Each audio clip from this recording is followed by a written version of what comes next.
nanti masuk Sya'ban perbanyak baca sholawat. Masuk bulan Sya'ban perbanyak baca. Ustazah kan kemarin Rajab abis subuh sama abis maghrib baca Allahumma ghfirli warhamni wa tub alayya 70 kali. Lanjutin apa enggak? Enggak usah.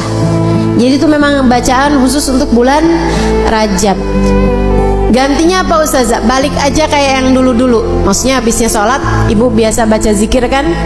Apa itu? Udah langsung aja. Tapi sisanya hari-harimu perbanyak baca sholawat. Kenapa gitu? Sebab di bulan Sya'ban adalah bulan turunnya firman Allah Subhanahu wa taala, ya ayyuhalladzina amanu shallu alaihi wa sallimu taslima. Wahai segenap umat yang beriman, bersolawatlah kalian kepada Nabi Muhammad dan ucapkan salam kepadanya. Bulan Sya'ban ini adalah bulannya solawatan. Dan memang bulan Sya'ban ini para ulama menyebutnya sebagai syahrut tahliyah, bulan berhias. Bulan bikin kita jadi kelihatan, jadi tambah cakep. Dan gak ada yang bisa bikin kita jadi tambah cakep kecuali kalau kita deketan sama orang yang cakep. Gak ada yang lebih cakep di alam semesta ini daripada baginda kita Nabi besar Muhammad. Deketi Nabi Muhammad, banyakin baca sholawat padanya, maka kamu akan terciprati cahayanya Nabi besar Muhammad.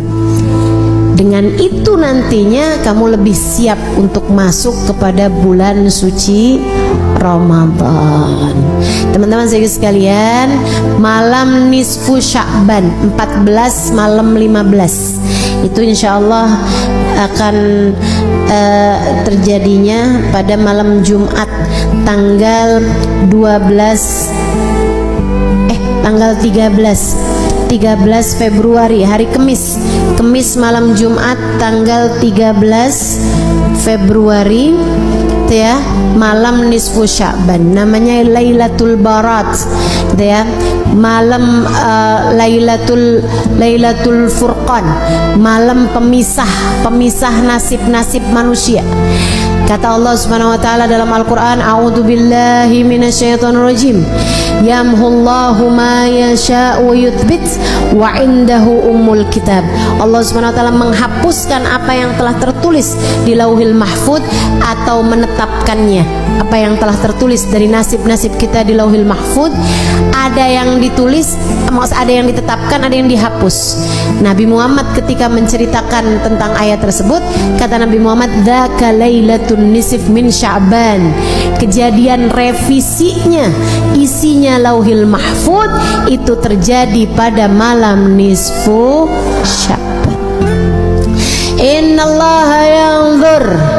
Innallaha yanzur fi lailatin nisf min Sya'ban fayaghfir illal musyrik wal mudmin wal musyahin. Kata Nabi Muhammad, Allah memandang hamba-hambanya pada malam nisfu Sya'ban. Kemudian Allah mengampuni hamba-hambanya kecuali yang musyrik, kecuali yang pecandu, minuman keras ataupun narkoba dan sejenisnya. Mudah-mudahan Allah selamatkan keluarga kita semuanya dari hal-hal yang semacam ini insyaallah. Kemudian wal musyahin, yang di hatinya masih menyimpan dendam permusuhan kepada sesama hamba Allah Subhanahu wa taala. Itu sisanya Allah ampuni. Itu malam penting, malam nisfu Sya'ban, malam perubahan nasib. Ibu, malam revisi nasib. Nah ini nih, pada setiap tahun itu Allah punya malam revisi.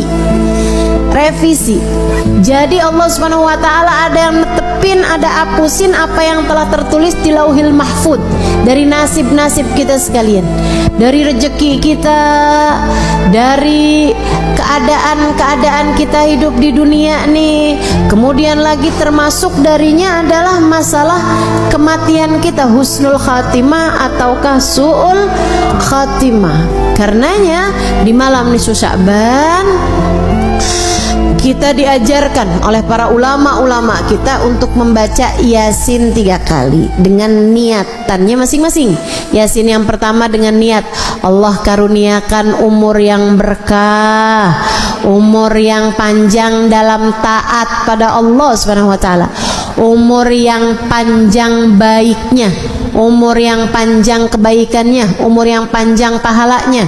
Bukan asal umur panjang waktunya, bukan, tapi yang minta kita panjangin, yang kita minta Allah panjangkan adalah panjang pahalanya, panjang berkahnya, panjang manfaatnya, panjang kebahagiaannya. Mau nggak panjang umur di atas tempat tidur terus? Nggak mau kita, nggak mau. Makanya kita minta pada Allah Subhanahu Wa Taala umur yang berkah, umur yang dalam taat pada Allah Subhanahu Wa Taala. Kemudian Yasin yang kedua kita minta sama Allah Subhanahu Wa Taala biar Allah karuniakan rezeki yang halal, yang thayyib, yang berkah, yang mencukupi kita, yang mencukupi kita, biar cukup semuanya. Lagi mau ngawinin anak ada rezekinya, kan? Lagi mau nyunatin ada rezekinya. Lagi pengen ngasih anak-anak hadiah karena lulus sekolah, ada rezekinya. Mau ajak anak-anak jalan-jalan, ada rezekinya. Itu tuh yang enak tuh, rezeki itu yang kayak gitu tuh, yang mencukupi, yang mencukupi, cukup gitu semuanya. Mau begini enak, mau ini enak, mau ini enak. Dan gak semua orang punya rezeki yang mencukupi. Kadang rezekinya banyak tapi kayak gak cukup aja gitu. Ada yang kayak gitu. Nah, kita minta sama Allah tuh rezeki yang halal, yang thayyib, yang berkah, yang mencukupi, yang mencukupi kita sehingga nggak lagi tertarik merezekinya orang. Gitu udah cukup kok, alhamdulillah. Itu yang kita minta sama Allah Subhanahu Wa Taala. Juga rezeki-rezeki yang lain, karena rezeki itu bukan cuma urusan uang, rezeki itu bukan cuma urusan harta, teman-teman. Kesolehan anak-anakmu itu adalah rezeki yang jauh lebih tinggi nilainya daripada sekedar rezeki harta. Betul nggak? Ibu-ibu saudara sekalian saya muliakan, rezeki kesehatan menurutmu enakan banyak duit tapi sakit, apa enakan sehat walaupun duitnya pas-pasan? Bisa begitu, sehat banyak duit ustazah, kan nggak jadi pilihan. Bagaimanapun kan tetap lebih enakan kesehatan. Jadi kesehatan itu rezeki lebih mahal daripada rezeki harta gitu. Nah, kita minta semuanya mau Allah Subhanahu Wa Taala rezeki harta yang thayyib, yang berkah. Kita minta juga sama Allah rezeki kesehatan badan kita, keluarga kita, gitu kan ya. Kita minta juga sama Allah kesolehan diri kita, kesolehan keluarga kita, jadi ahli taat semuanya, jadi ahli ibadah semuanya, insya Allah. Kemudian Yasin yang ketiga kita minta sama Allah Subhanahu Wa Taala, ini yang paling penting dalam kehidupan kita, yaitu dengan niat semoga Allah karuniakan kepada kita kematian dalam husnul khatimah, biar mati di saat iman begitu kuat dalam hati kita. Kita minta pada Allah agar di saat ajal menjemput kita, kita dimatikan dengan membawa iman dan Islam, bawa cinta pada Allah, bawa cinta pada Rasulullah, membawa bekalan amal-amal soleh, dan membawa dosa-dosa yang telah diampuni Allah Subhanahu Wa Taala. Jadi pulang nggak pakai bawa dosa lagi, karena semua dosa-dosanya telah diampuni Allah Subhanahu Wa Taala. Itu yang kita minta pada Allah Subhanahu Wa Taala, itu yang kita harapkan dari Allah Subhanahu Wa Taala. Jadi nanti malam nisfu Sya'ban kerjakan apa yang tadi telah saya sampaikan, baca Yasin 3 kali.